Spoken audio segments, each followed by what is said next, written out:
year, there were some reports that the government was widening its tax nets, and that one of the fields of target was the creative art industry.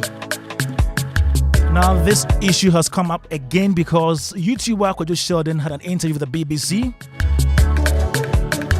and he said a few things in there. Before I even go on, let me say welcome to my guest right here in the studio. Yeah. Good afternoon, everyone. Good afternoon, Uncle Ken. Good afternoon, everybody. I hope everybody is doing well. Now, officially, let me introduce everybody so well. My Uncle Ken is here, Grandpa, Uncle. And today, because I'm celebrating my birthday, I know he's going to do something for me. Say amen. Amen. Amen. Uncle Ken, it's my birthday. Say something. After saying something, happy birthday. Then you do something. Do something too. That is all I'm going to do. Wish you a happy birthday. Uncle Ken, how are you doing? More blessings. Thank you very much. Kwame, I hope you've had a good day so far. Yes, so far so good. And continue to enjoy the day. I wish you long life. Thank you. Good health. Yes. Then the prosperity can follow. Yes. To grow handsomely like you to 70 and over. You want to be like so that I can see beautiful things in the world. Yes, Kwame. Yes, sir. Happy birthday. Thank you. Enjoy your day. It's good to be back and see my favorite GRA rep. Yeah. Auntie Beatrice is here. Yes. Yes, Auntie Beatrice is so. She is sure of what she says. I tell you. We have questions for her today. A lot of questions for her today. Lots.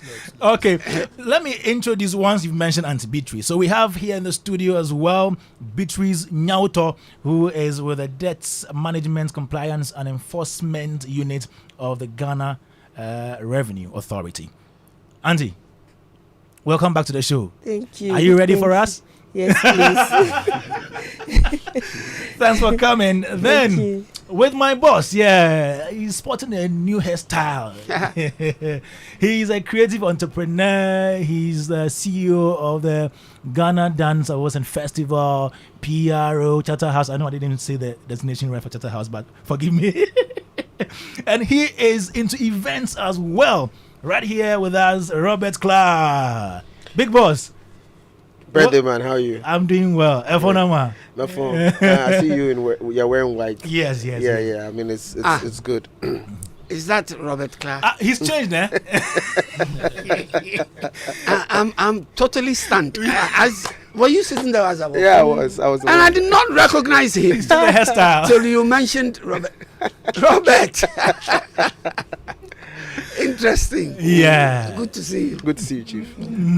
Charlie, so happy birthday. I mean, thank you very much. We thank God for your life. We pray for God's protection, God's grace, more wisdom. Amen. And for your going out and your coming in to be blessed. Thank you. And for your mind, and may God expand them. You see. Amen. You understand? So you can do more of the things you're doing. Thank you. Yeah. You know, we need more people like you in our space. So yeah. God bless you. Amen. Amen. Now let me come to this. And give you more destiny helpers like Phillips. Oh yeah. This man there.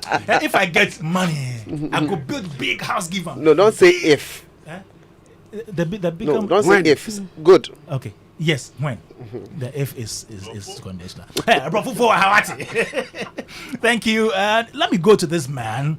He's been in this blogging business for so many years. He's very silent, yeah, but he get cash rough. Okay, so most people in the space know him as Enter Moti. Yeah, blogging, doing vlogging and all that. But he's known in private life as Berima Amweni Samuel, a blogger and digital marketer. My brother, welcome to the show. Thank you. Hey, today I get you for studio. Yeah. I mean, today is important. I mean, very, very important. We can just get into things, and also most importantly, I want to come and learn a lot of things, especially with regards to the tax. And exactly. Especially as Miss Beatrice is here, I'm hoping that I get to learn a lot of things, and a lot of revelations. And happy birthday, my brother. Thank you, Enter Morty. So, Kwame, how did you introduce him? Enter Moti. No, the appellations you gave before mentioning his name. Blogger, before you digital marketer. Digital marketer. Yes, that's all. And what is he known by? Blogging. Social media circles. Vlogging. No, you mentioned Enter Moti. Enter Moti. That's his So name. Enter Moti is more like a brand name. Yeah. Yeah. So I'm a professional digital marketer. Okay. And then I've also been in the blogging and the vlogging space for a Okay. while. Yeah. Okay. Because I'm surprised I have not encountered him. He has not entered the Moti. He's not so loud. Yes, Yeah. and that is the point you made. But he has numbers. That's what I wanted you to say. Maybe you need to tell us a secret. How you were able to do that silently? I mean, we will come there. Yeah, most definitely. We will come there because I Very have some questions to interesting. ask you. John 99.7 FM. Now let's go straight to the discussion. We are tackling taxation of creative art works here on the show today. But let's set the tone for the discussion by going back to an interview that Kojo Sheldon had with Daniel Dadzie of the BBC a few days ago. Hello, welcome back to Focus on Africa. Now, it's been a booming industry all over the world, people making money from platforms such as YouTube and Instagram. But now content creators and influencers in Ghana will now be required to pay taxes. The tax also covers remote workers and freelancers on platforms like Upwork and Fiverr. Ghana is therefore following the example of Kenya, which last year introduced a 15% tax on the earnings of digital influencers. But like their Kenyan counterparts, Ghanaian content creators are not upvoting the measure. Focus on Africa's Daniel Dadzie spoke to YouTuber Kojo Sheldon. Recently, I think about 3 months ago, they introduced the influencer marketing taxes or whatever. And before I left, they say they are going to tax people that are earning foreign earnings. So like YouTubers, the Facebook people and everything. For me, where I sit, I feel like it's unfavorable to us. Because look at the creator economy back home. In that part of our world, it is on the come up. We are building it. It's not buoyant yet. So if you keep taxing us, how much are we going to earn at the end of the day? Also, I am in a space, and when you go to Social Blade, you see the earnings of average earning of every creator. Not every content creator you see getting the views on Facebook and is breaking bread or is breaking even. Some of the platform like Facebook, if you are in Ghana as a creator, you can't monetize. TikTok, you can't. Instagram, you can't. The only platform that is paying us is YouTube. That one is assured. Now, even before the YouTube money comes in, they will take their own. The US government will take their own. At the end of the day, let's say you earn $1,000 a month. You will be walking home with $500. Then this government will come in. How much is it going to tax the $500? So what are you doing? Out of that money that is left, you're supposed to pay electricity bill, pay, let's say, your editors, buy equipment. But the thing is, your government also needs to raise money to fund development. If you really, really need money, how about you cut your expenditure? How much are you going to earn from the content creators that you want to tax that bad? How much? Tell me. Even the e-levy that they introduced, they came to tell us that the money that they expected to make from, they didn't make it. So I know they are going to tax, people back home working with multinational companies and whatnot. These people are making a lot of money, but at the end of the content creators are also going to be affected because however small the money is, it comes through that system and it's going to be taxed. So I'm just saying, at the end of the day, you can target these people first, then gradually you will introduce it to us. But you're also making money. If you're making money in the country, should you not be paying your taxes? We have people that we work with. When we pay them, they file their personal taxes and we ensure that it is paid. When we make money from brands and things, they take VAT, everything. So it's not like we are not paying. We are paying and you are introducing more. So at the end of the day, what you get is paltry sum. So what do you expect from your government now? When you go to Nigeria recently, their government liaised with the owners of Facebook to open up for their content creators to make money. Kenya, they did same. What has our government done? Nothing. So how about you talk to some of these platform owners?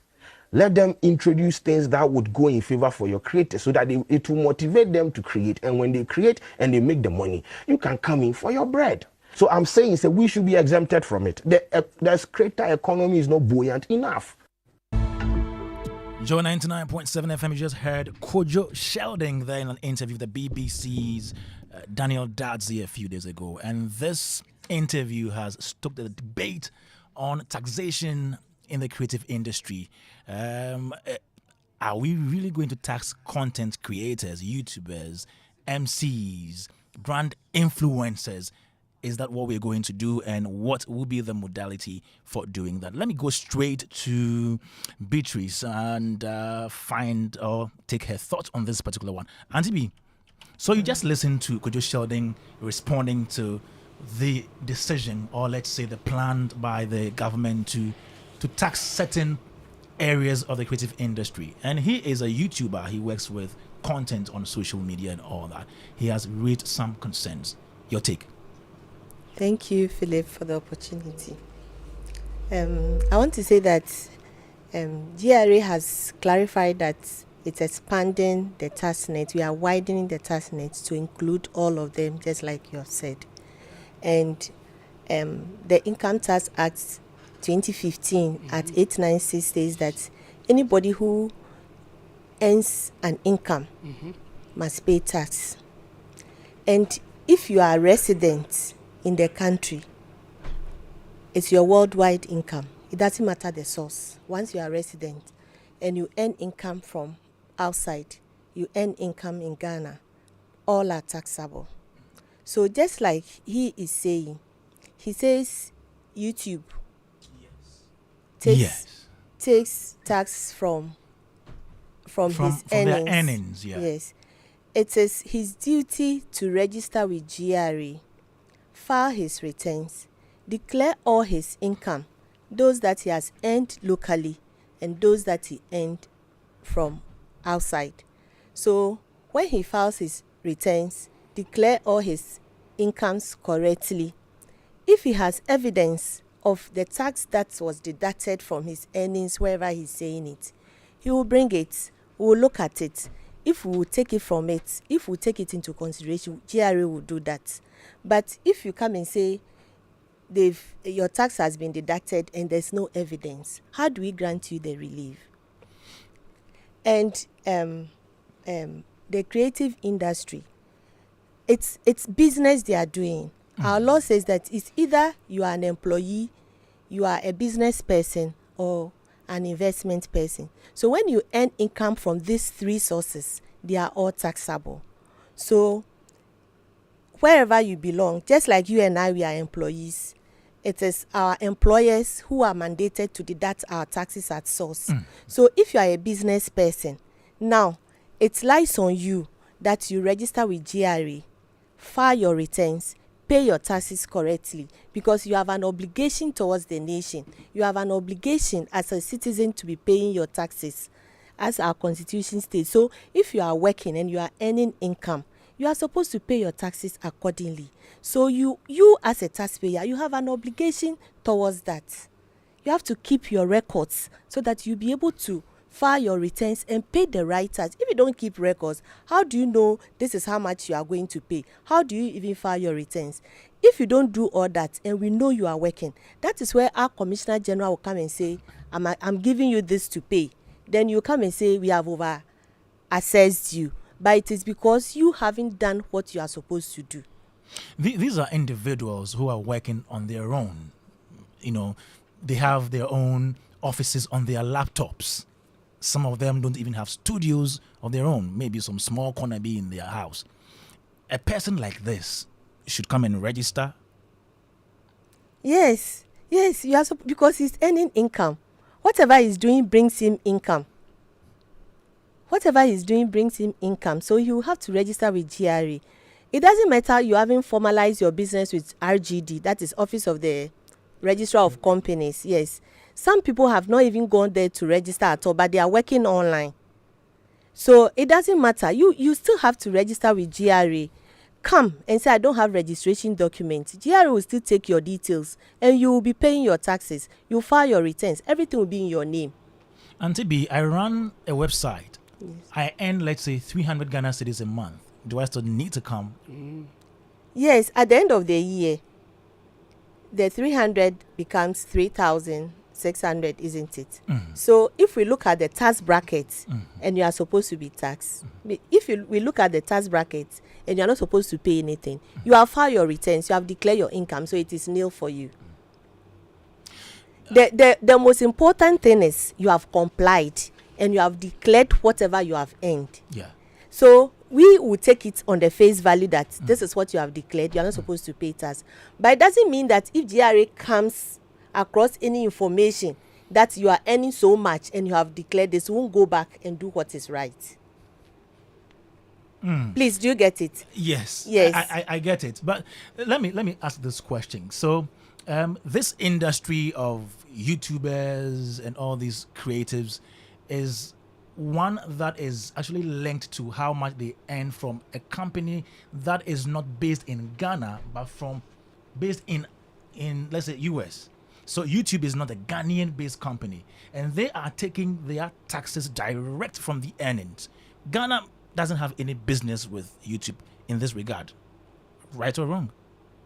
That's true, but the taxation law at 896 Section 3, Section 113 states that once you are resident, so the word here is you may be earning your income from a foreign source, but you are resident in Ghana. Exactly. Once you are resident, it's your worldwide income that is taxed. It doesn't matter where the income is coming from. So in this situation in the situation of these YouTubers where they are paying taxes to the American government, would it be not unfair not to tax them again in Ghana? That is why I'm saying that. Because you have not opened YouTube. Ghana has not opened YouTube. You don't have Facebook. You don't have TikTok. You don't have any online platform for our people. Somebody has and has opened the platform for them to also earn something small. You want to take tax. Yes. Why are you doing that to us? Because you'll be benefiting from other people's taxes that they'll be paying. You enjoy the good roads. You enjoy 24-hour, whatever. So, yes, so where is your own in it? So that is why I'm saying that it is true that YouTube is taking. So you have to register with GRA, file your returns. When you file your returns, you declare your income and show us evidence, a certificate that this is how much YouTube has taken from me. Yeah. So when you file your returns and we look at it, if that credit you have as evidence of tax payment, if it will be deducted, it will be taken into consideration. But they also pay withholding taxes when they deal with other people, in the ecosystem, if you like. Is that not enough? No, that is not enough. The withholding tax that they are enjoying from, they suffer from companies that withhold from them on the service they render. It's not final in the sense that it's just a portion they have taken. So when you put all your incomes together, and let's say we assess you to pay 10,000 Ghana cedi, and you have all your withholding, let's say 8,000 Ghana cedi, you have paid the tax upfront. You've paid some upfront, so we take it from it. Whatever is left is what you pay. This is very controversial. Yeah, it's just like you and I that. Your employer is withholding tax from your salary. The PAY you pay is also part of withholding. It's also another type of withholding. The employer has been mandated to withhold that from you. So if you decide to go and do another job, maybe you go and MC for another company, and the company pays you and take withholding. That is also your MC credit. Bit. Let's finish the content creators first. Okay. Could you also mention that TikTok doesn't pay in Ghana, Facebook same, and other platforms. So if you decide to tax them now, what are you going to tax?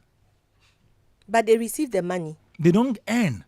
They don't earn from Facebook, from TikTok, unless you live outside the country.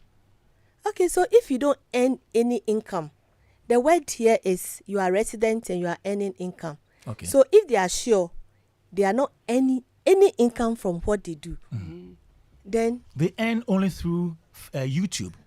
Okay, so they should file their returns and declare that this is what I earn. Okay, Though I do this on Facebook, Facebook doesn't pay me. So what is the satisfaction in doing that on Facebook if you don't get money? What is the motivation? They get Brand, that fame, through publicity, exposure, yeah, all of which can or be maybe somebody converted eventually pays to them to post YouTube. something for them, but not really getting earnings from the content. You understand? So that's another earning.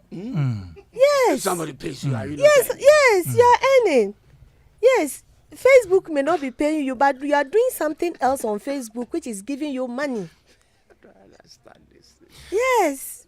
Auntie B, My so boss. assuming a church owns a YouTube channel, posts content almost every time, and that gives them some money, should they come and pay Yes. tax? Yes.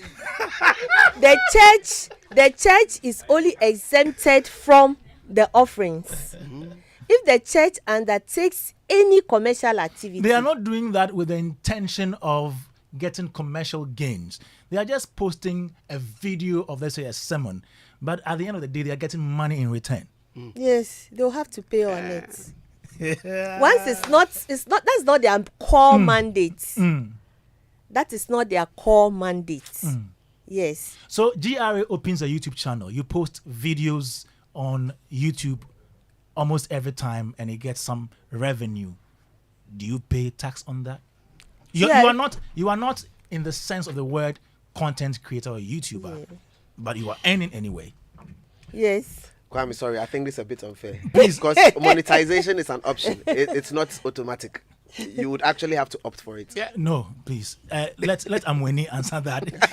He's into the game. Let me come to Amweni. Amweni, so you've listened to Kojo Sheldon, listened to Auntie B speak to the issue. Now, in your work as a content creator, as somebody who does content for blogs and for vlogs, tell us, how do you earn from these platforms?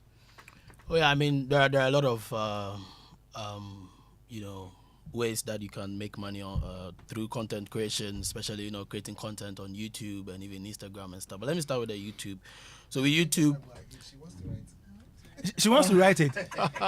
so that she'll come back to you. So that you come and tax well. Auntie B will come here and not take evidence. No, but I have the breakdown here. Okay. You realize that all those monies are not going nowhere. Because I have a breakdown here. Okay, so she'll right. share with you. So Okay. For example, on YouTube, I think the main avenue of revenue from YouTube is through the Google AdSense. AdSense, okay. So I mean, people place ads, and then YouTube take a percentage, and then they also share the percentage across the various content creators. So that's for YouTube. I mean, obviously on Instagram and Facebook, since they are currently not being paid, even though we have some content creators that are being paid, but those are through third parties, MCNs and stuff like that. Oh, okay. So those are there. I mean, and these are just few top creators that, I mean, we assist for those kind of monetization. Now, let's take YouTube for example. So YouTube, when you create a content, let's say YouTube has accepted you through their partner program, which is the YouTube monetization program. So YouTube takes 45% of your earnings. This is earnings straight from YouTube. That's 45%. Now, so you get the rest, right? Don't forget that a lot of people that watch our content are people Ghanaians in the diaspora. I'm telling you, this is what is happening. You can check. Before I was really active, you can check the locations of people that are watching my content, and you realize that USA, Italy, Germany, Ghanaians in the diaspora, they were actually really consuming content. Now, YouTube or the US government is saying that they are taking 30% from the amount of money that you are making from that market. Yes, this is what the US government is saying. So that money is also gone. Don't forget any inward remittance that comes. Calculation. Explain. You mentioned 45 earlier on. 45 is just upfront. The earnings that you make on YouTube, YouTube as a company takes that 45%. That is YouTube taking it up. Okay, so revenue sharing. Yes. Oh. Okay. So the 45 Yes, so revenue sharing for ads. it goes to YouTube directly. Yes. Okay, so continue. Then the 30%. Because they're providing you the platform and the tools Good. and everything. Good. And you get 55. Yes, you get the rest. So out What of is the the rest, rest? out of the rest, there are still other 55, percentages that goes out. And that's what I'm going to. Okay. So I'm saying that I established a point that Yeah. most of the viewers that we get are from the diaspora, especially from the US, Ghanaians in the US, and even some non-Ghanaians in the US and stuff like that. And the US government is saying that since these viewers are watching us from their country, they are taking 30% from that money, which is From the remaining 55? no, not the from remaining the- the from viewership from USA. Okay. So the amount of money you are getting from the US views, they are taking 30% from I it. get it. And then huge Yeah. chunk of that money Yeah. is coming from the US. I mean, huge chunk of your earning is coming from the US because their CPRMs is very high. So when someone is watching your video from the US or Australia, YouTube pays you more. Oh. You get what I Than mean? somebody watching from Ghana. Yes. Than someone watching from. So So let at the me- end of the day, you still have means a lot of your Good. money is going to the US government. All right. Let me clarify this. So it means that if you get more Ghanaians watching here, you are not going to pay any tax to the US government. No. Good. But your 45% We'll go to still YouTube. go to YouTube. Great. Continue. Now, we have this inward remittance. I think the e-levy affected the inward remittance. I stand to be corrected, but the e-levy affected the inward remittance. So monies that are coming from outside the country, that are coming into the country, you're going to take like 1% from it. So after all these deductions, you still get the e-levy on your money that is coming to you. Now, you have these monies, and I mean, we normally do spend with the mobile money and stuff. I have to make transfer from a bank to Momo, which they will take another e-levy. My bank will take their charges, and I have got workers that I'm working with. I have to pay them. People that are doing voluntary filing would have to also come and pay like around 23% income tax. Where's the money? Wow. You get what I mean? Like, technically, we are like, there's a lot of taxes that are already being taken from any amount of money that you are making. So I think one of the reasons why, which I mean, I don't agree with anyone who says that if you work, you don't have to shouldn't pay pay- taxes. yeah, no. You have to pay tax. Yeah. I mean, as a citizen, I think it's mandatory. This is not even something that you have to opt for. I understand. I also agree with the fact that the GRA want to expand their territory when it comes Tax to net. taxation and all of that. It's fine. But I think that they should have consulted people that are really on the grounds, people that are, I mean, the grassroots, people that are really into this business to really understand what is happening there. Now, partly I blame some of my colleagues because they get on the radio, they get on the TV, and they mention all sort of money. Oh, I make $3,000. Oh, I'm making $5,000 on YouTube. And guess what? Most of it is lies. Are you Yes, serious? I'm telling you, I manage a lot of content creators And they are monetization building on Facebook mansions. and They are building YouTube. mansions doing Who's bigger things. building mansions? The In YouTubers Ghana? and the In Ghana here? yeah. Which YouTuber is Oh, building your mansions? friends. No, look, it's good when people mention this money because they look good in front of people, right? And I mean, because if I tell you I'm earning $5,000, if you are coming my way with a deal, you won't say you are going to pay me 500 cedis. Oh. You know, some kind of So fake it be format. No, most of them they are lies, and I'm telling you. And this is it. So that's why I don't really blame the GRA sometimes, because when you go out there and you mention all these figures, now you create an impression that, oh, then there's a lot of people making a lot of money at this sector. But in truth, that is not the issue. People that are really making money on YouTube, Facebook, Instagram, out of all these people, and I'm speaking from the digital media perspective, so that's where I come from, right? It's like 5% that are making like real money. Wow. And Yeah. you're one of them. Like And I want shout. no, so let me to be really realistic Good. to what I'm talking about. I shut down my YouTube channel. I've not said this anywhere. 500,000 subscribers, right? I shut it down. I sold it out to Mark Angel. Yes, if you go on YouTube and type Entamoti right now. That is why. Exactly. And you should ask me, like, why? There's a lot going on. Recently, Wodemaya said that he's quitting YouTube. What is going on? Exactly. So that's what I'm saying, that, like, you have to get into the people. I mean, I organize YouTube Creators Festival. We have partnership with YouTube, so we do a lot of collaborations with creators, and so we know a lot that is going on. Maybe the GRA or the government is going after the wrong people. Now, when you see EU and YouTube, Facebook always having some sort of issues with taxes and stuff, if you really want to get the money, then you should go after the big boys. So we are talking about the YouTube as a company, Facebook as a company, and TikTok and all these people. If you go in that direction, then you are able to get. But when you try to get it down to the individuals, so, okay, you make this amount of money, I'm gonna take this out of it. It gets nowhere. At the end of the day, it affects the creatives. It affects we the creators because we are not making anything. Wow. Auntie B, let me come to you again before I go to Robert and Uncle Ken. What do you make of Enter Morty's submission? Yeah, I share. Are you getting change of mind? No.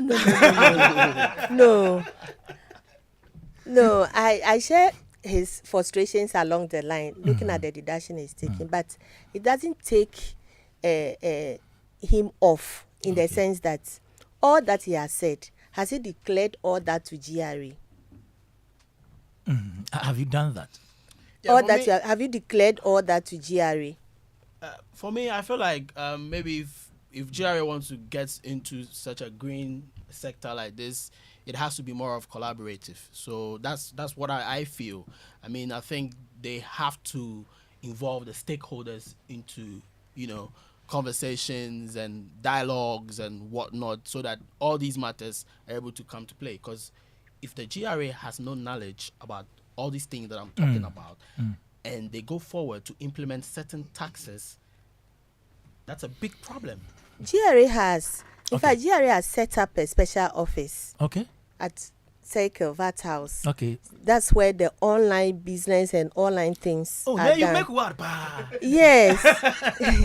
Yes. Really? Yeah, so GRA didn't just get up and say, they've also done their background search and everything, and they have come out and said that this is what we want to do.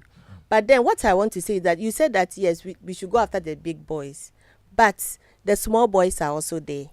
The small boys are there in the sense that all that you have said, it is good, but I don't think that your name or we have your name in our records as a taxpayer.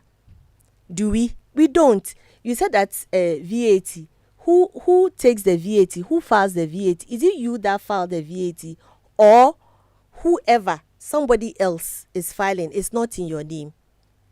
But all that you have said, some parts of the money still comes to you, isn't it? True. Yes. So that one that comes to you, how much of it have you declared? Have you declared all and paid all that you need to pay?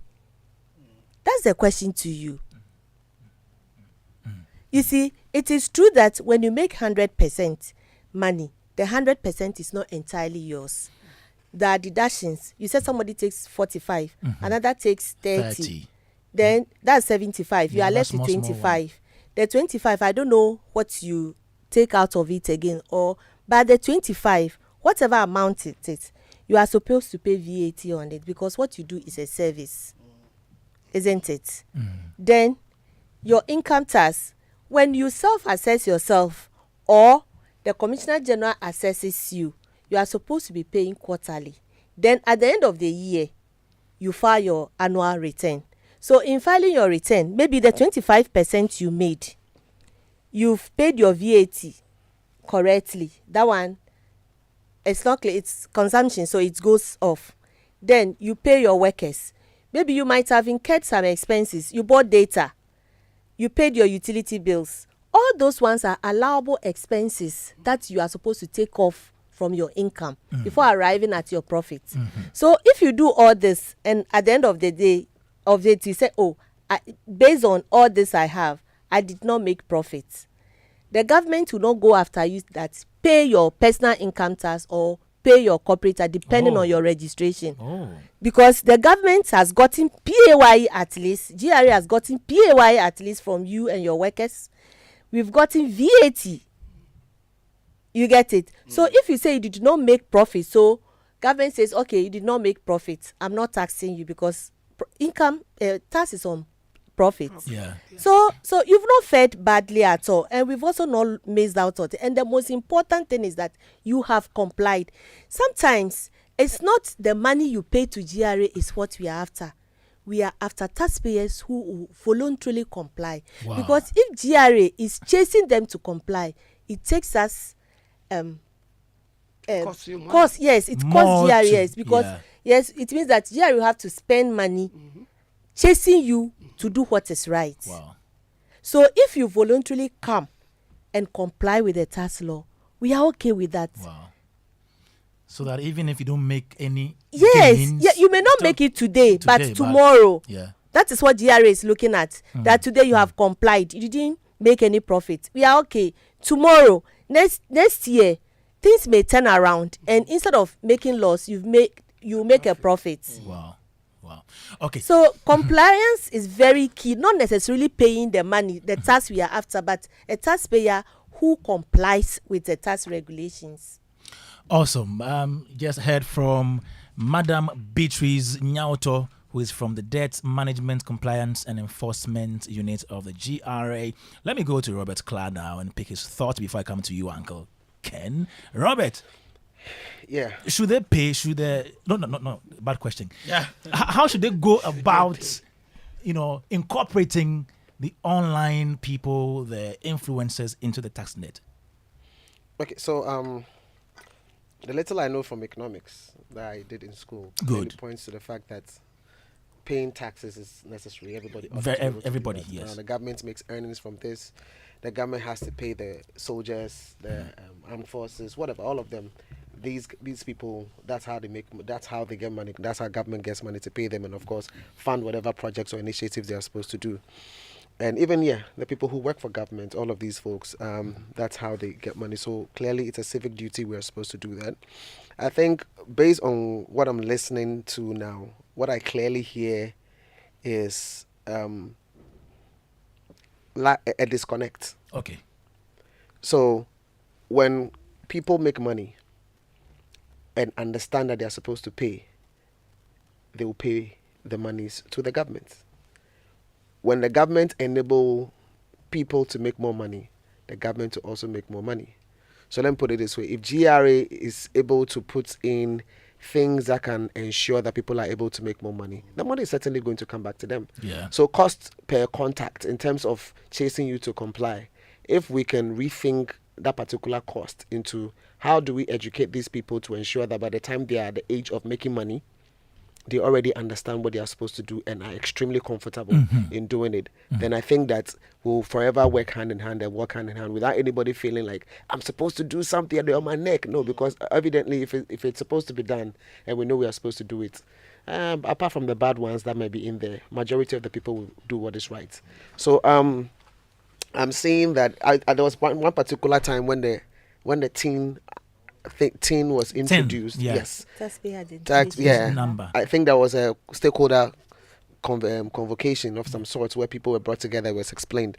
I think that kind of thing more of these things need to happen. So if you are saying that you want to widen the tax brackets, you want to, there's a new focus area, and these people are not aware, and they may not necessarily be tax compliant, then it's good for you to first of all engage them, understand what's going on in their space, and then once you understand, even if at the end of the day, like she explained, the focus is about compliance, or the government will only tax you based on the amount of money that is coming in, then clearly you'd realize that sort of engagement would kick away any fears they may have. And it will just help them to be able to comply, because once they comply, they know at the end of the day, if I don't go beyond a particular limit, you will not tax me anyways. All I'm being asked to do is to comply, that kind of thing. So for me, it's about that. But there are quite a number of things that Sheldon said in his thing, in his submission, that I also want to be able to throw the light on, about the fact that, and this has to do with enablement. You said something about if Facebook, for example, you're not making money off it, how does what role does the government play to be able to open up the doors for revenue generation in this particular field? Good. Because I'm thinking, if government is expecting to be able to make money off collections from GRA, and we are the ones making the money and then pay them, then maybe they should be interested in asking that question: how do I empower my people to make more money? Good. Where are the areas? How do I unlock the monetary avenue so that these people can make more of it and then come and share with me? Because it's revenue sharing. Even if it's 21%, they go and make the money, you take your 21%, they have to say congratulations. In fact, every year you have to say, hey guy, well done, you give me 21%. This year, how much are you bringing? So that kind of stuff. So I think that conversation needs to be held. If the government can use its weight to be able to find out how we can unlock that money from Facebook. Because if you check social media analysis in Ghana, clearly, it says that the platform with the highest the platform with the most numbers in Ghana is Facebook. Facebook is number one, and then it comes to YouTube before you go to Instagram and TikTok. Twitter and TikTok are like low. You understand? So Facebook is like the biggest platform with the most number of people in this country. So if there is money to be made on that platform, then we should be looking at that. So if the government can use its weights to be able to unlock certain doors for its people to be able to make money, why not? You understand? So I'm thinking that the GRA maybe needs to employ some form of customer-centric operations and be a bit proactive in enabling the people that bring in the money to be able to bring in more money so that they can also make money. Then together, we can win. Those are my thoughts. Before I come to Uncle Ken, Madam B, so what steps have you taken to enable these creatives to be able to get the money to come pay their taxes? Have you taken any steps? I don't know whether the content creators themselves, they've not made themselves available. But is it not the duty of your office to maybe conscientize them through maybe workshops or meetings of the sort? So I'll take it up. I'll take it up to my bosses and see how we can bring all of them. Because you say you have an office for online. Yes, there's an office. So what have they been doing? In fact, I've not interacted with anybody in that office, so I can't speak on. But what he has shared now, I'll take it up. I'll share with my bosses. I'm sure they are listening, so they'll pick it up from there. So I want to tell him that when the time comes and they are inviting them for a program, for a workshop or for a seminar, they should make themselves available. Sometimes GRA will get a place to get them to occupy so we can all deliberate on issues to see how best we can address their challenges, and they also understanding us. They wouldn't come. So I want to use this platform to tell them that when GRA puts in an invitation, you are not Kakai. Yes, they should come. They should come so that together we build a better Ghana. That is all we want. So reserve any other answers for now. Let me go to Uncle Ken, hear from him before I come again if you have any answers to any of the questions. Okay. Uncle Ken. Yes, Kwame. Yes. So here we are. GRA planning on taxing people in the creative industry. Good move, right? Yes. Good. They didn't start today. The last time she was here, it was about musicians and filmmakers. Yes. That was what we discussed the last time.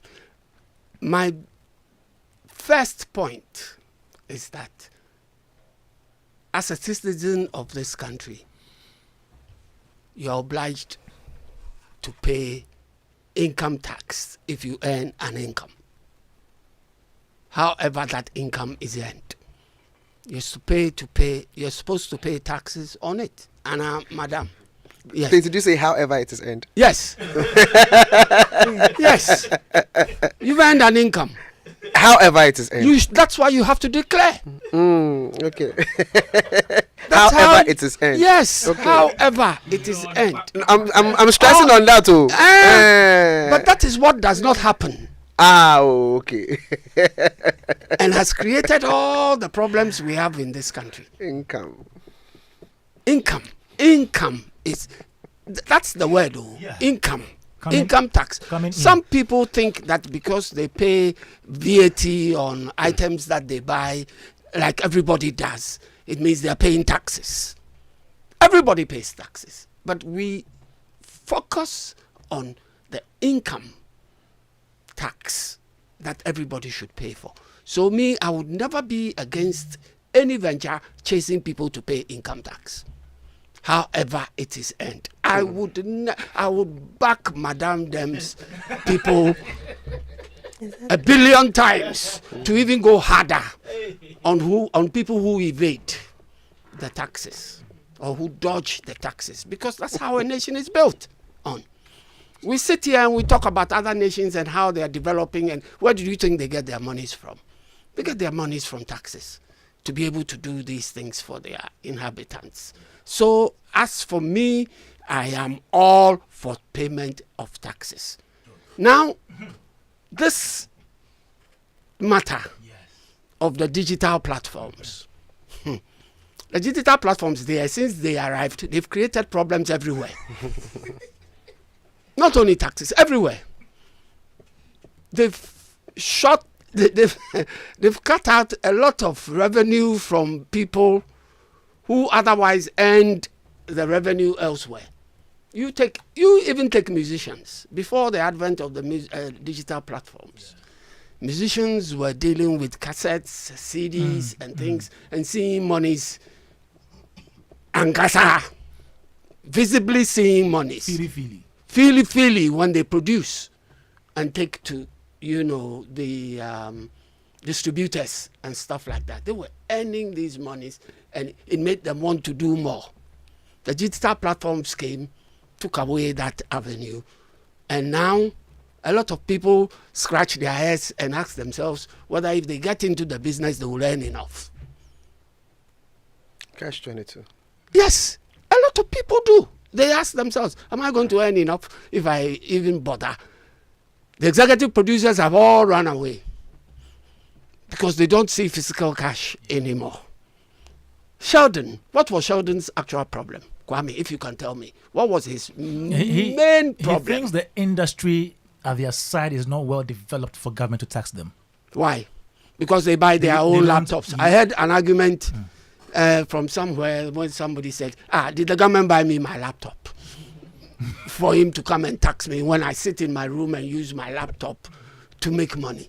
I had an argument of that sort. And I say to myself, Robert, did the government get you in the job that you are doing today? But you are taxed from source. Yes. You, Kwame, did the government get you the job you are doing today? No, you got it yourself, but you are taxed from source. So that argument there, to me, is inconsequential because you are earning monies and have to pay income tax on it.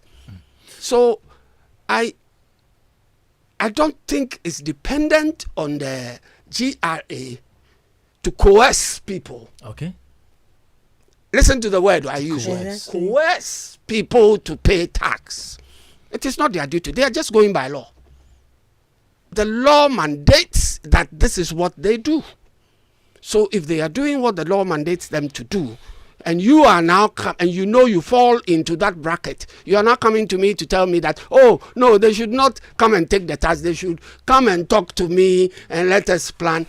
That's if they want to do it. But as far as I'm concerned, I don't think it's mandatory on them to do that. Madam. How about education? Education. Yes, Is it them who should educate? I'm asking. There is a body. Maybe the NCC. Thank you. Yeah. NCC. There is a body set out to do that on behalf of government and government policies. But there should be a As for collaboration. her, she's supposed to do what the law mandates her to do. And that's what she will do. To be able to rake in enough revenue for government to be able to do all the things that we want government to do. But if I can ask a question. You Robert, can. You can. Yeah. So mine is NCC is responsible for the education. And so what happens when NCC doesn't do what it's supposed to do? Yes. And there's a break in chain, because at the end of the day, the relationship between GRA and those who are generating money, who at the end of the day, they end up sharing whatever they have made with GRA. That relationship needs to be cordial. It's not meant to be rough. But the only reason why it's to be rough is if the education is not right. That's one. And two, do you think if GRA had a very customer, and this particular case, the customers, yes, approach to things, it would. Don't you think it would encourage more people to yes, to warm up to them and be able to perform their civic duty? Yes, but okay, Madam wants to answer that. For education, we actually have that on our calendar. Yes. Every year we do to various category of taxpayers. We do. I don't know if my people have, but for the event organizers, we've had series of those education with them. Oh, okay. The event people. The event people, yes. Even this year, maybe thankfully, we may do one. Yes, again, to bring in the new ones that are coming. But the issue is that, like you said, customer friendly. We do. Though GRA offices now are friendly, you enter, you ask any question. The officers equipped to address whatever concerns you have. But the problem is that our clients have this thought that once you get to the office, but those who do, they are never disappointed. My brother here, I don't know if he has taken time to visit any of our offices. Which one? Which of the offices have you visited? I went to the Achimoters. And your concerns were not addressed? Oh, they were. Yeah. But you didn't register. You didn't do anything. You just passed. No, I mean, I don't want to focus on myself. Yeah, but you are here. You speak for the masses. Exactly. Yes. For your people. Yes. Yeah. So no. One thing is that it takes only one person to change the. Yes. So you have gone to the GRA office. I know you went because of something, and those concerns were addressed. Have you called your friends? Have you told them that, oh, I visited the GRA office, I went to ask about this and this and that, it was addressed, let's take it up? Have you done that? Tax issues are like, they say, take the sermon. Do you get it? Take the sermon, the scripture. When you somebody preach salvation to you, you also preach to somebody, then you get people into your church. Okay. It's the same with GRA. If there's something good in GRA, we don't need to tell people to come. They'll run and come. So if you have come to GRA and your concerns were addressed, there are things that you need. If you register with GRA, there are things that you will get. But because you people are not registering, that is why you are not getting those things. If you are registered as a taxpayer and you pay VAT upfront, that upfront VAT becomes your input tax that you enjoy. That relieves that individuals will enjoy to reduce their tax burden. But because people are not registered, you don't file your returns. Some of things that GRA has put in place to cushion us, we don't get it. We miss out on all those things because we are afraid of the GRA. But we are human beings. We are just being employed to carry out the law, just like my uncle has said. Just like you are also in your office, you have employees that you engage.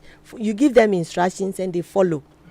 Isn't it? Yes. So please, we are not like Kakai, as Mr. Dadzie said. Please come to us. Let's deliberate. All we need is that a taxpayer that is doing well, because as you do well, we also get more taxes, and when we also make our targets, it's good for all of us. Thank you, madam.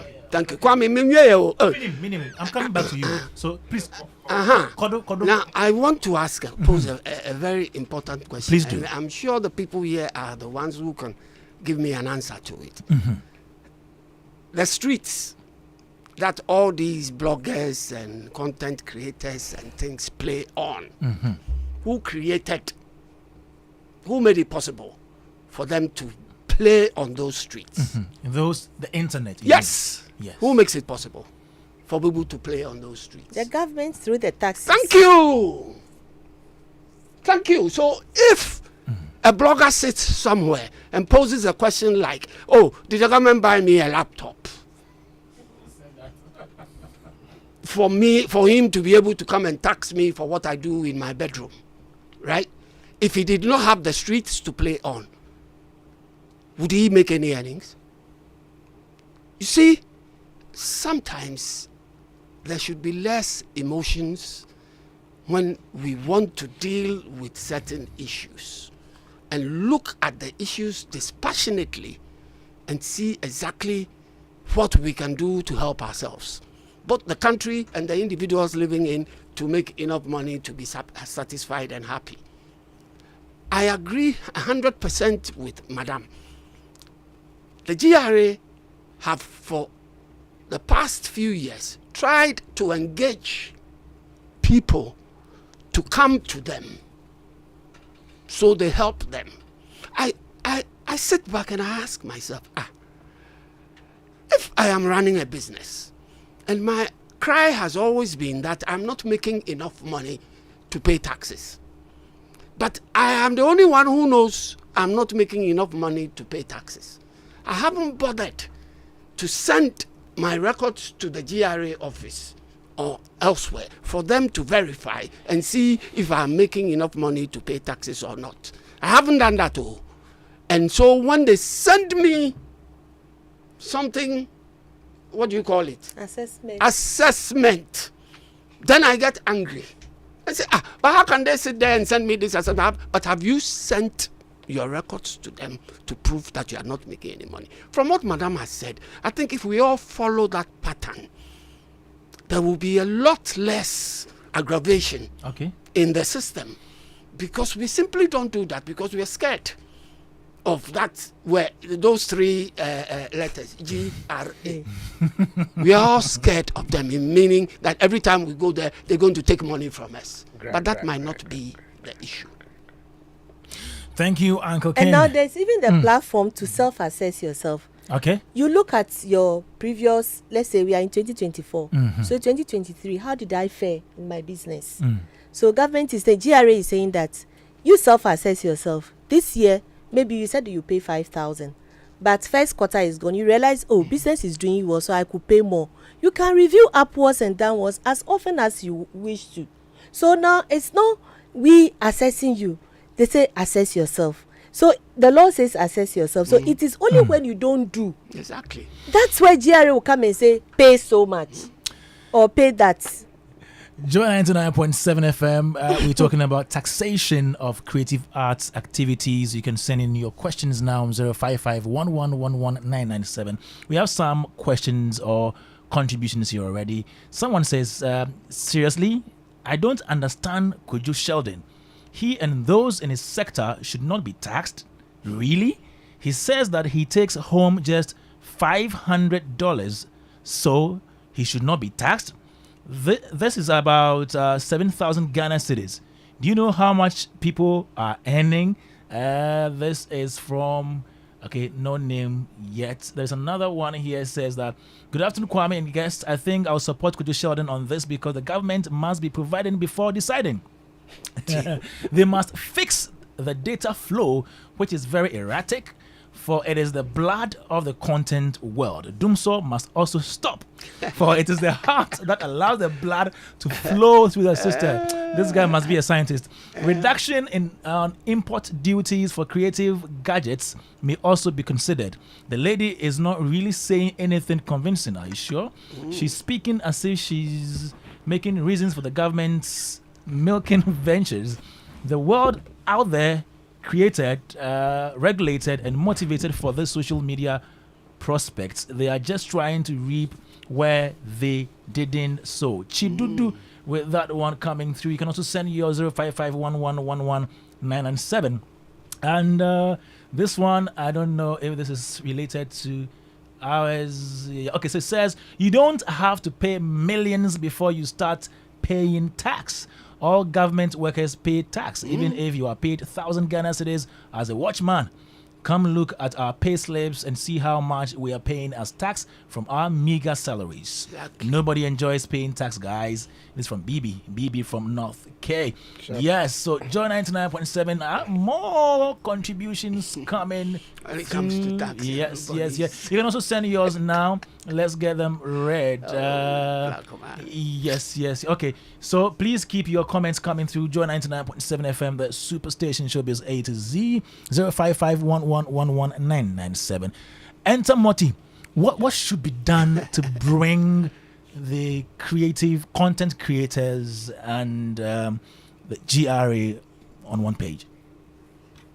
I think, again, as I initially stated, I just want to be emphatic on that. That I don't agree with anyone who thinks they don't have to pay tax from their earnings. That is a big no for me. That is established.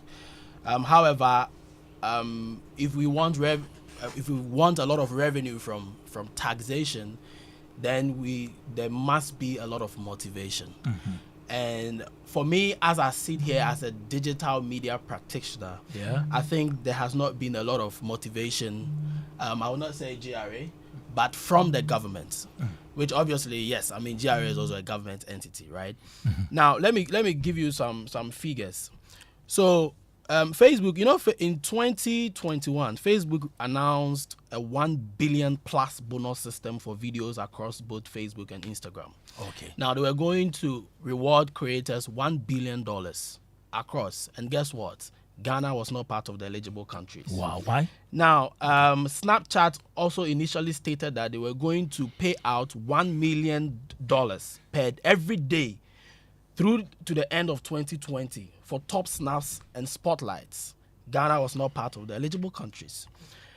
When YouTube introduced Shorts to combat competitor TikTok, they introduced a $100 million fund for short creators.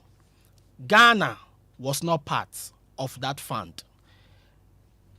Since 2010, we are still having a conversation about the biggest payment gateway in the world, PayPal. Ghana is still not on.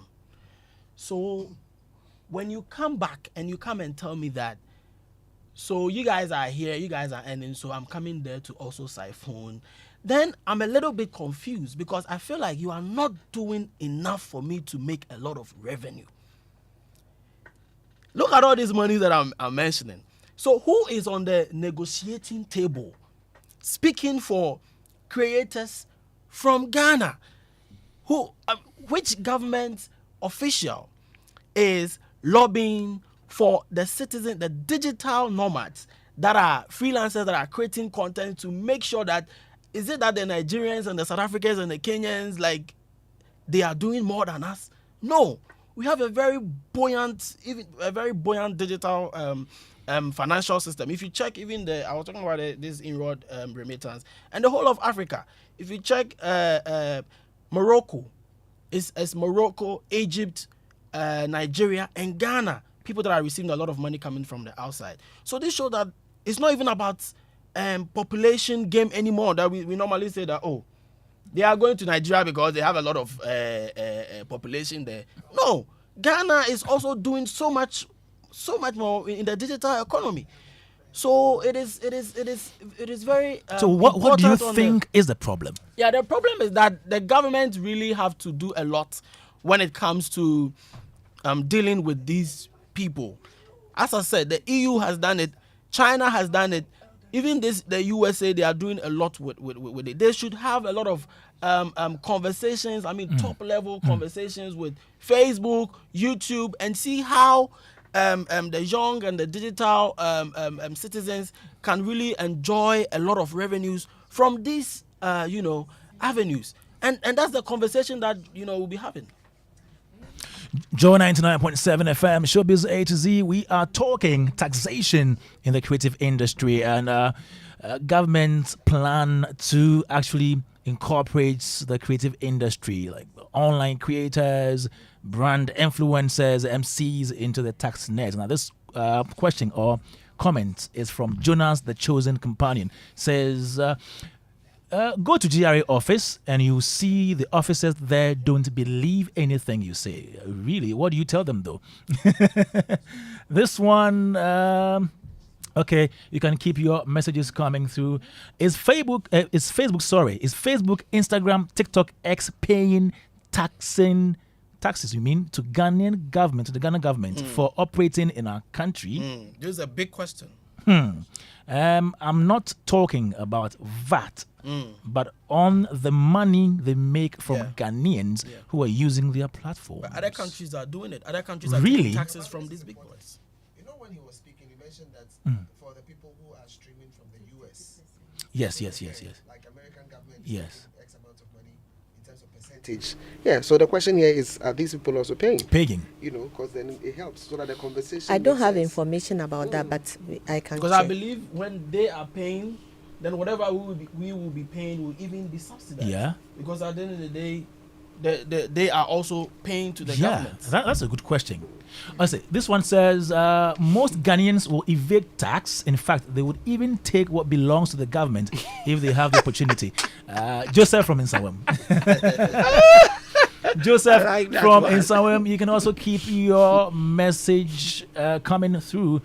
My question is, if a government institution withholds a tax and refuses to pay on your behalf by the 15th of the following month, what happens to that government institution? Somebody is asking. Please answer this question for us. Once he fails to pay by the due date, he has already incurred penalty. What should be the penalty? So the penalty is 500 cedis for not paying that money on behalf of his client. Oh, wow. And 10 cedis for each day of default. So he will have to pay, because otherwise he'll be incurring more debts. He'll be adding up to his debt. And he will have to pay. If we get to know, we'll pursue him to pay. Okay. Wow. Thank you. I think we need to go on the phone lines. Let's drift a bit from online. Let's go talk about maybe events, emceeing, and other things, and then come back into the studio. Now, George Kwe is on the phone now, and he is lead of Image Bureau. George Kwe. Mr. Dadzie, happy birthday to you. Thank you very much. I've been waiting for my thing. What thing? Birthday present. At your age, you still do birthday presents. Do you have any age limit to that? Tell Philip and I said he should take you to the kinky joints around Labadi. I'll meet you guys there. It's us at the Kenke joint. Yeah, at Labadi. GQ, thanks for your time this afternoon. We're talking about taxation. I know this is a very big topic that you are interested in, you know, how our creatives are taxed or are incorporated into the tax net in this country. Now, recently, there have been conversations about governments planning on taxing online creators, MCs, and all the other people. Madam Beatrice Nyaoto is from the GRA. She just told us about the fact that they've met with event organizers on what to do to bring you guys on the same page, if you like. How did that meeting go, if you were part of it? I wasn't part of it. I never even heard about it. Okay, then let's move on. I don't know if you've listened to Enta Moti speak to the online creators side of the whole story and the conversation in the studio. And I don't know if you listened to Kojo Sheldon's interview on the BBC. If you have any take on that? Well, I mean, I'll put it this way. I agree with Enta Moti on one thing. You cannot live in a country and say you won't pay taxes. I mean, anybody that dares say that, oh, as for me, the job that I do, I am not supposed to pay taxes and all that, you must be mad. Because if you do not pay taxes, how is the country going to grow?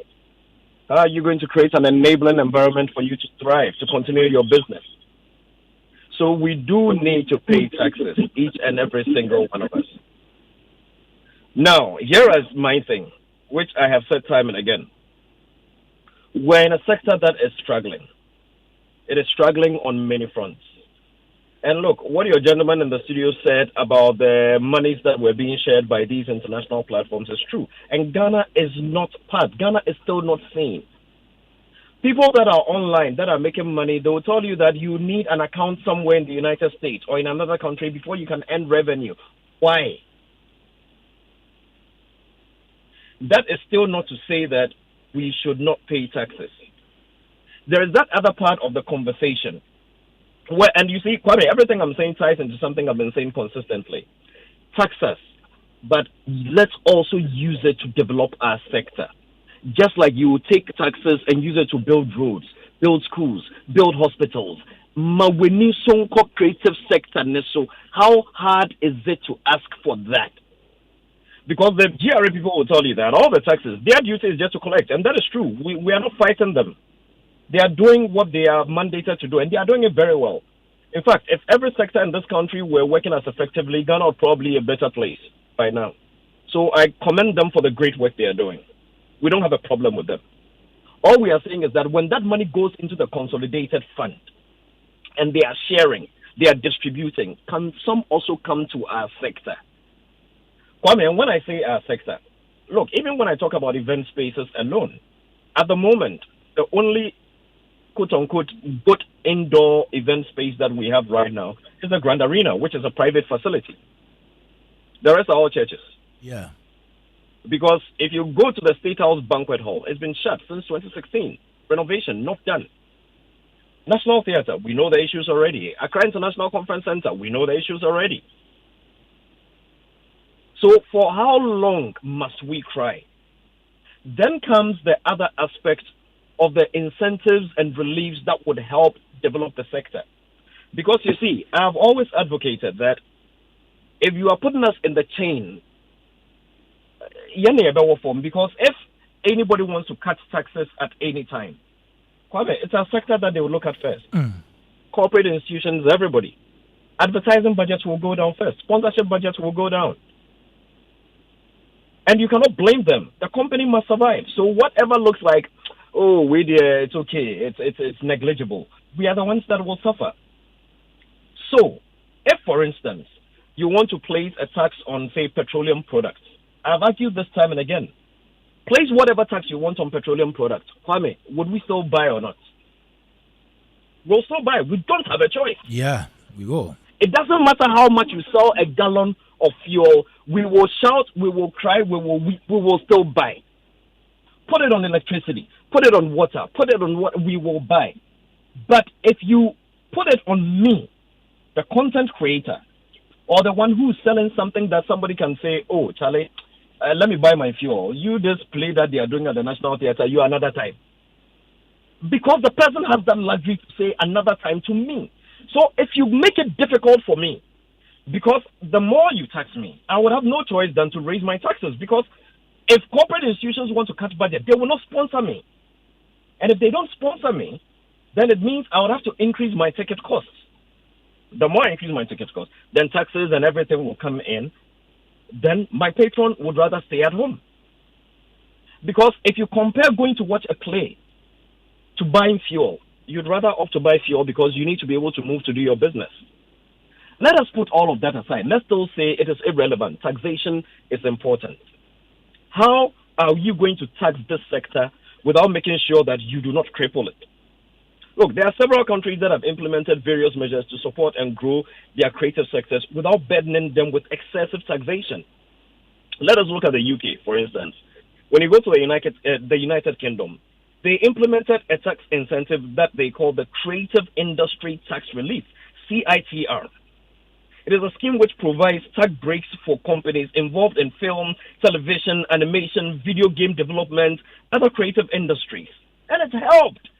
You go to Canada, they have reliefs. So people like to go and film stuff in Canada. South Korea, they have implemented tax incentives for the cultural and creative industries. They have tax breaks for companies engaged in music, film, other creative activities.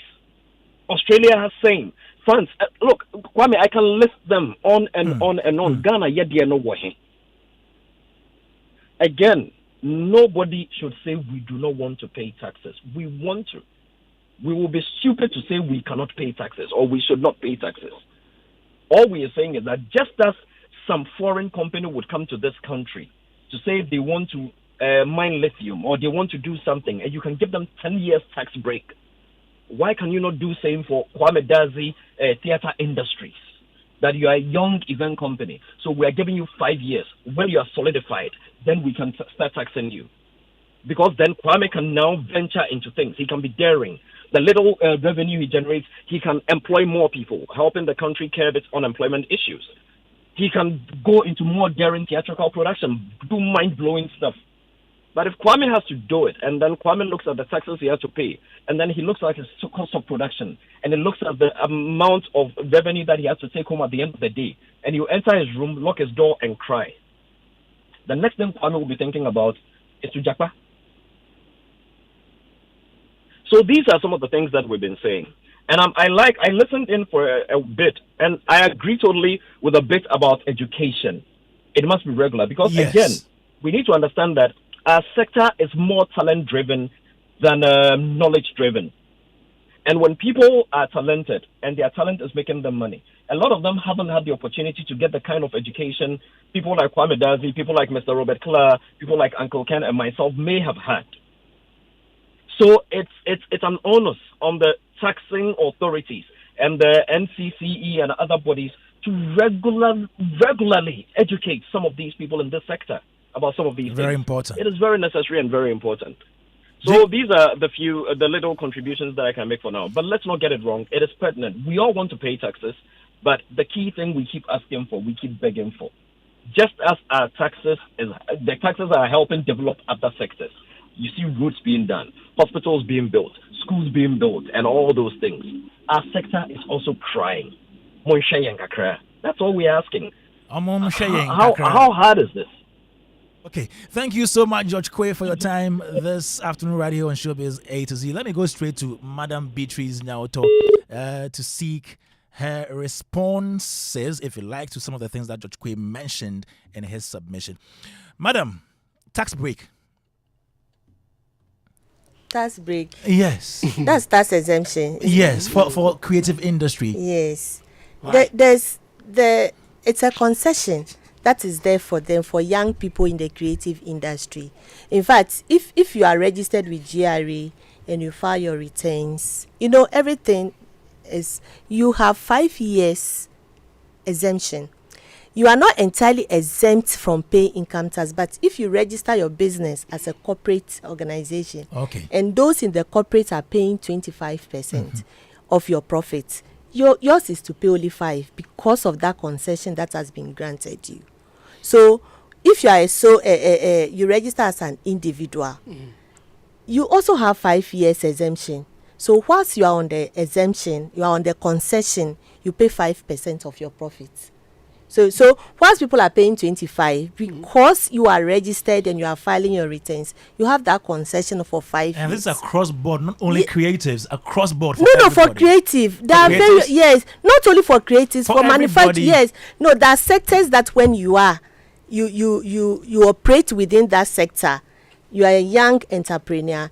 That's what you enjoy. So, for instance, you are a young entrepreneur engaged in manufacturing. Depending on where you are located, determines your tax rate. Okay. Yes. So it is not every sector. It's not every sector, exactly. There are specific sectors that when you operate, Does it work with the creative sector? Yes, it works. That's why I'm saying that for the creatives, they have 5 years exemption.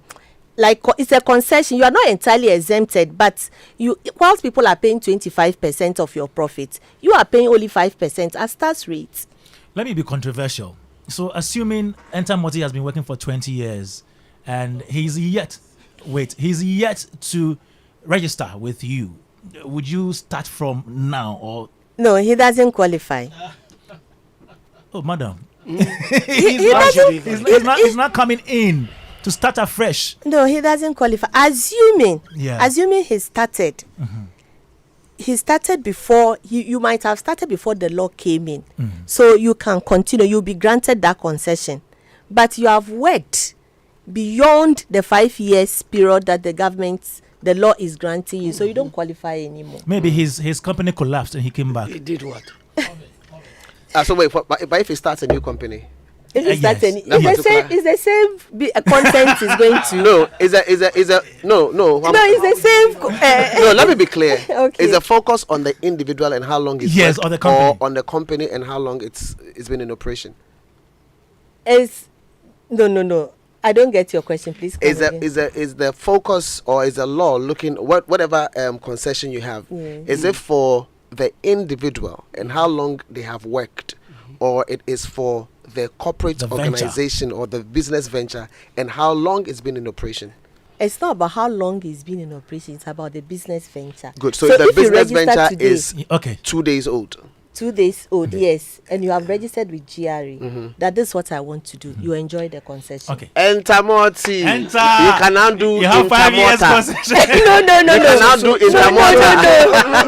No, he's the same person. Robert. But he can have partners, and Robert. like so. Let's say he can have a partner. That is And- me. Yeah. Okay. But the business objective hasn't changed. It's No, the same. we will change it. We will- And then it means you have to go into manufacturing, but not creative. so you're saying that I can't start a business and fail and start another one in that Within the particular same creative space? and then have an opportunity? No, it means that it's a way of dodging the previous. No, not dodging. Like I'm not creating a business because of your concession. I'm creating a business because it's the only way to go. Yes. The past is gone. This is like born again.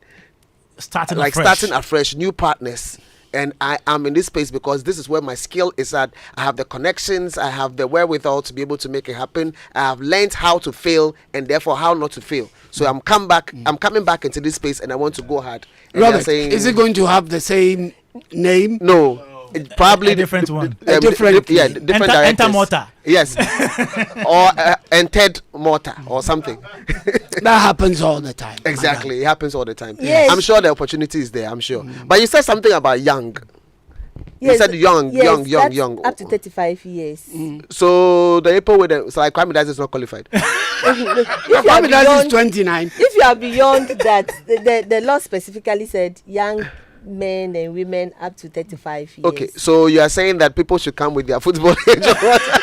I don't know, but if you Uncle think Ken, that I'll come to your beg. if you think that you are I'm coming to your beg. 20 up to, and this is what you want to do, you qualify. So what if your partners, so you are, let's say, above 35, but your partners are like under 35, what Yes. happens? I think you still qualify. Yes. That's a message. Keep Okay. preaching. Kwame, Okay, there are two- and the last, Yes. And There are also, two- okay, I and wanted to also- clarify last thing. yes, Okay, so I just want to be clear on this. We have personal income tax, and then we have corporate income tax. yes, please. The work that the digital folks do, does it fall under personal income tax or corporate income tax? It Robert, let me depends. add my question because it's just It's a there. lie. Okay, good. What is digital services tax? Because there's supposed to be a digital service tax. Is there not? I think that's with the telecommunication networks, right? Please, I don't know about that. I have to That's find not out. part of your realm, No, I don't. GRA. No, no. Because no, I've for- heard of digital service tax. I don't know And about that. I have to I find wonder out. what that is. I have to find out. But Maybe it's Okay. an indirect tax. Okay. One I of don't know the about those that, but ones I'll are find slapped out on and the let Find you out. know. So you'll Yeah. find I'll out. find out Okay, and let so you know. But- Robert's question. Yes. Corporate tax is paid by people who have registered their business as a limited liability company. Okay. So if my brother here's business is a limited liability company, he will pay CIT. You have workers that he will pay PAYE. CIT is The corporate company income income tax. tax, Yes. If he has workers, you have to pay PAYE for Which them. is what? Pay you as you withhold, earn. pay as As you you earn. Okay. You withhold from your employees and pay. You have to register for VAT because it's a service you provide.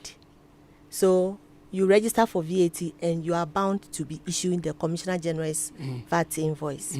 But that is for indirect tax. That's so for you are indirect. collecting on Kwame behalf of the Minye, government. Yes, one more yes. question. Alright. But And then if you have people who come to do other things for you and you are paying them, you have to withhold from them as well. Yes. And personal income tax is for individuals like Mr. Dadzie and I. Yeah. We are employees and our employer withholds our Yeah, taxes. yeah. So at the end of the year, we file our personal income tax returns by all that we've paid throughout the month. At the end of the year, we aggregate it.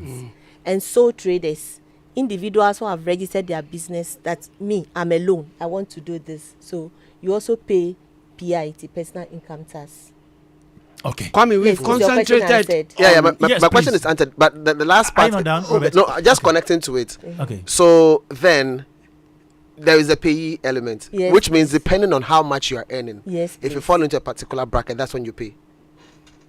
Yes, there's a tax rate. Good. So Alright. it's not a fixed rate. Good. It's graduated. So is it the same? Does the same thing apply to the corporate income tax?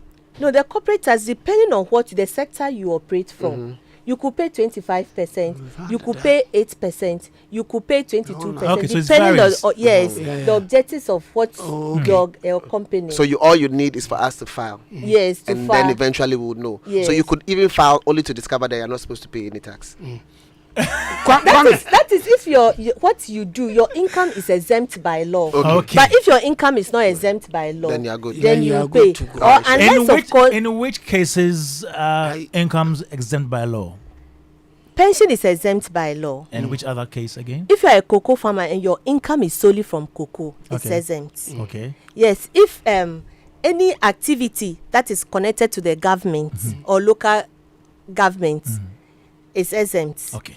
Government organizations that are not commercial, the motive is not profit making. They are all exempt. Exempt by Yes. law. So an individual who has suffered an injury or something in the workplace, Okay. and you are being paid as compensation, that money is also exempt. Exempt by law. Yes. Great. Yes. Kwame, Uncle Ken, yes, please. the whole conversation has centered around Online. Digital, yes. online bloggers, We'll be speaking content to an MC creators, very soon. and those kind. But my issue is with businesses who operate online. Other businesses who operate online. Okay. So internet-enabled businesses. Yes. You know, selling shoes, clothes, all those things on food, and all those things online. Yes, they are all being taxed. That is all at the Circle branch office I'm talking. They are all being taxed. They are the ones who are now being targeted. Yes, they are. No, not that they are now being targeted. They've already been targeted and they are paying. Are you sure? Yes, so, very okay, sure. so let me pose my question. Suppose I buy something online, Yes. and the person requests of me to pay by mobile money, and I pay by mobile money, and then pay e-levy on the amount that I pay. It means that that person's business has not been registered as devoid of being mobile money being paid on, because there are certain businesses who are registered in such a way that when you pay them Yes, by you mobile don't money, charge. you Yeah. don't pay any charges. Exactly. How do you identify those people and go after them? I'm sure the office is working towards that.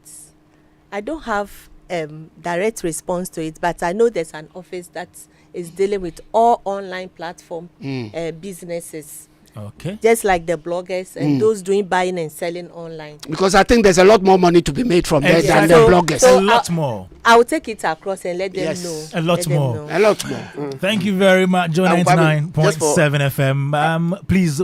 I read I 30 just seconds. looked out for the Ghana Digital Services taxes. Okay. Yeah, and I think it's an indirect tax. It says that further Ghana increased its VAT from 12.5 to Good, 15% in November 2022, and that increase is now applied digital services transactions from non-resident suppliers as well. Distance teaching, etc., etc. It goes on and on and on. But it So just there's a tax. like that. Like but I think that. it's an Okay. indirect. It just, It's an indirect tax. Okay. Yeah. So it's All falls right. within the VAT. Thank you Yes. Okay. very much. This one said tax the year. However, anytime I hear tax, I start scrutinizing how the tax is blown. That alone is a big discouragement.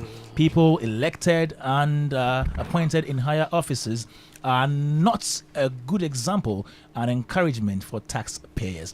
That aspect must be looked at. Ghana's issue is not necessarily lack of funds. Government is they waste a lot of tax and you expect same citizens to pay with happiness. Example is the most expensive hole. I don't know.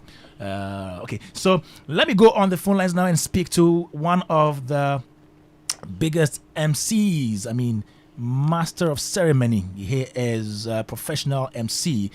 Kabute, my MC. Good afternoon. Good afternoon, Mr. Dadzie, and good afternoon to all my seniors and colleagues in the studio. Thank you very much for joining us this afternoon. How are you doing? I'm fantastic. I bring you amazing greetings from Kumasi. I like your energy. Charlie, you know, the job is the job. I'm already in the zone, so... You went there to work, right? Charlie, as I speak to you, literally I'm on duty, but I had to step out to do public service as well. So yeah, the energy and the adrenaline is high tempo. That's why you hear to my voice. And I hope you are paying your tax right after this. Charlie, I want to be safe. So I'm doing my bit. So today we're talking about taxation in the creative art industry.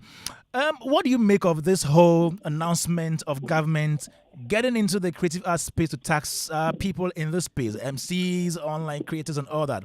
What's your opinion on this? Okay, so when I heard this the first time, it gave the impression as though some new tax or some new enforcement policy or some new level of targeting was being directed at people in the creative space. I think that's the impression that it gave. And so obviously for many of us in the space, it almost felt like an attack more or less. And people kind of went into a defensive zone, related to that.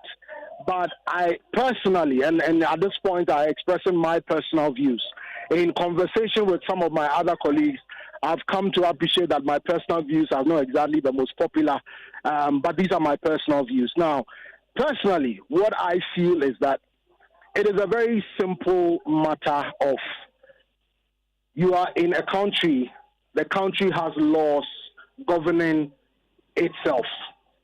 And as far as taxes are concerned, once you are providing a service or selling a product or making income in one form or another, then the laws of the country beholds on you to fulfill your obligations to the nation by paying your tax. Now, for me, I come from that very generalized point of view. So, for me, I don't even necessarily think it is a conversation necessarily about people in the creative space. It is just a conversation about people making money in Ghana.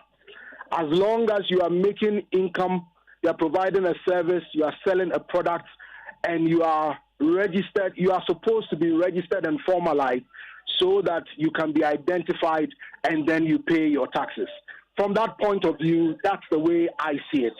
Obviously, when you talk about the creative industry, because it is still very much, how do I put it? It is very much, to a certain extent, in terms of formalization and structures and business organization, a lot of our creative enterprises are still in very formative, infantile stages. For us as MCs, a lot of us operate more or less as just individual walking brands and walking businesses. But I think the goal and I think the vision is for all of us to situate ourselves, though as an individual service, within the context of a business operation. And I think that is the point of view that the tax authorities approach us from. Maybe the way it was announced, the way it was communicated, may have given a bit of a negative impression. But in my personal context, it's very simple. Kabute My MC is a brand, it's a service. It's just like MTN, it's just like Joy FM.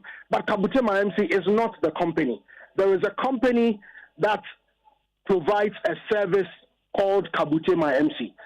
So when Kabute My MC provides a service, an invoice is sent in the name of the company that is representing the brand. When the remuneration is received by the company pays its taxes, which is whether it is business entity taxes, and then whether it is payee, because then Kabute My MC, Kabute is paid a salary by the company. All right. So when the Kabute receives a salary, there's a component of my salary that it pays taxes, personal income tax. There's a component of my salary that is paid to SNIT for my pension and all the other things. I don't honestly know all of the different structures and the percentages. And because I didn't want wahala, what I did personally was very simple. I spoke to a tax consultant. I engaged a tax consultant to run my books and to run my business just like every other business. So for me personally, I don't really see much of a challenge. Of course, all of us have questions about how our monies are used and whether we get value for service. But I think that question is not to be answered by the tax authorities. It's to be answered by the government. So we should put pressure on the government. But as a creative person that's making money, I pay my taxes through my business. Kabute, it appears most of our people in the creative industry don't really understand why they should pay taxes. Apart from we talking about this on radio, which other means do you think is right for us to reach out to them to understand why they should pay their taxes? Well, I think that, how do you call it? Like enterprise associations are very important in this particular endeavor. When I talk about, just speaking again within the context of my operations as an MC and as part of event vendors, at least I am a part of the Event Vendors Association of Ghana, that's EVAG.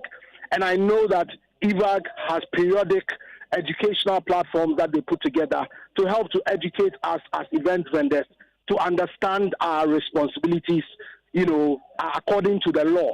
I think the challenge is that, to be very, very honest, and I don't mean to disrespect anybody, but to be very honest, a lot of us who operate within the creative industry, we operate with a kind of, me and I'm doing my thing. I don't worry. I don't mind anybody else. Nobody's else come and worry me. That kind of thing.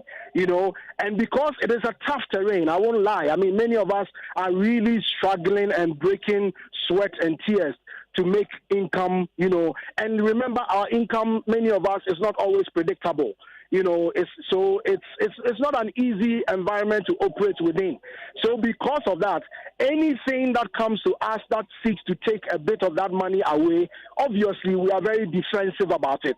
And that's why I personally believe my only advice to the tax authorities is that the language should never be, should never give the impression as though you are coming after people, you are targeting people, you are, sometimes some of their people, they engage us as though almost from a threat point of view. Do you understand? But the truth is that we are their customers. As tax authorities, we as individuals, as businesses, as service providers, we are their customers. So I think that it is just the position, the languaging and the communication. But for us as people in the field, I think through our various associations, we should give more opportunity to the tax authorities to come and educate us. And then sometimes we may even discover that there are actually some exemptions that work in our favor one way or another. Some of us qualify for certain things that we don't even know. So I think that there should just be more engagement, and the languaging from the tax authority should be more reconciliatory, should be more welcoming. Sometimes if you make the mistake and you yourself, you even go and introduce yourself to them, it's almost like you have you have stepped into the lion's den, voluntarily.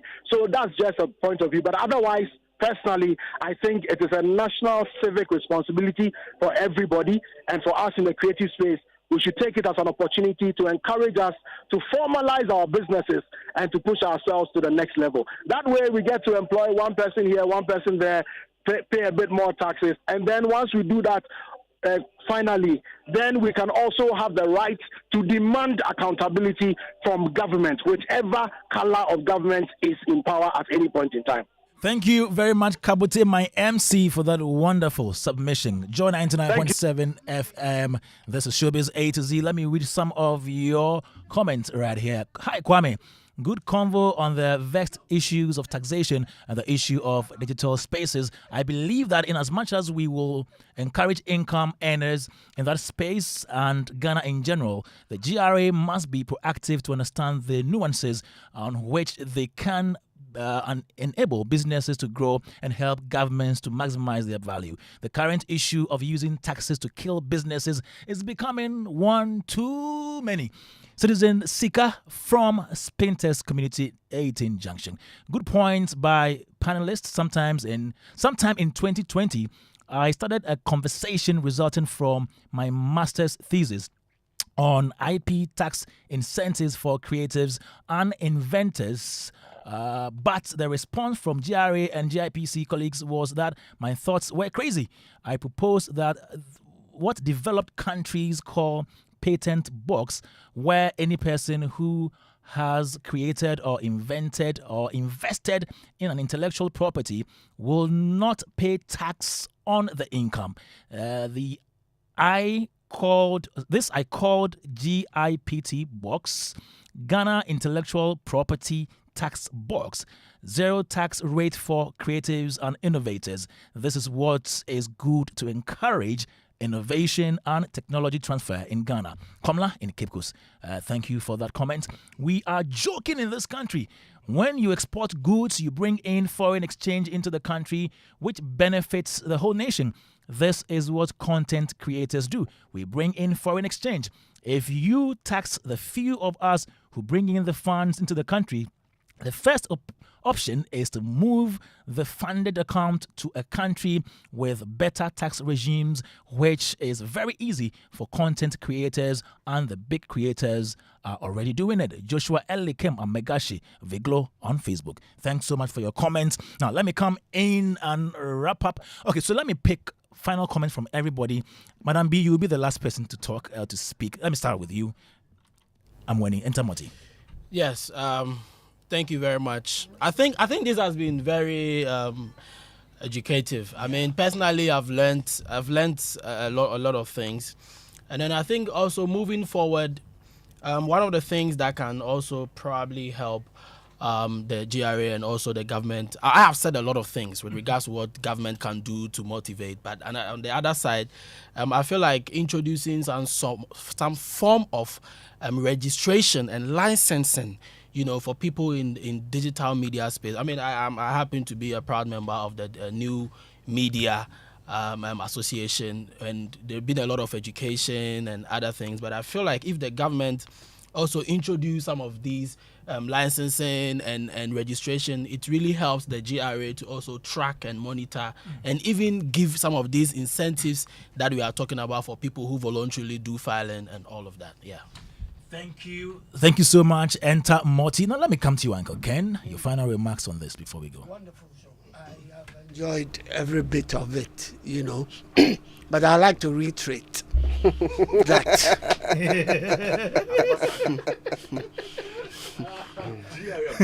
no patriotic citizen of a land should ever refuse to pay income tax. Yeah.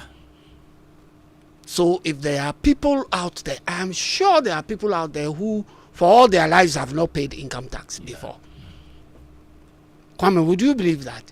Oh, yeah. I'm sure there are people who there. have not paid income tax in all their lives. They are more than those of us paying. Yes. And yet, they are the ones who cry out more for things to get better in the land. Yeah. So as patriotic citizens, we should all endeavor to pay income tax when we earn. Thank you. Thank you, Uncle Ken. Robert Clark. For me, since this is about the creative economy, let me just situate it properly. There are 4 main legs of the creative economy. We have the creative professionals, then we have the the business professionals who are in that particular space, and then we have the business entities that these business professionals usually work for, and then we have the support systems.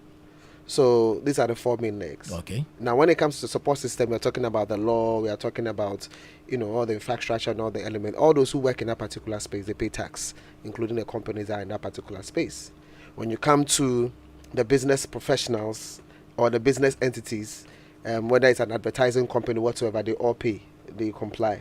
When it comes to the business professionals who are not necessarily in the forefront of the creative element, they all pay. So because they have accountants who work and all of that, they all pay because obviously the structures in that particular space enables or empowers them to be able to do that.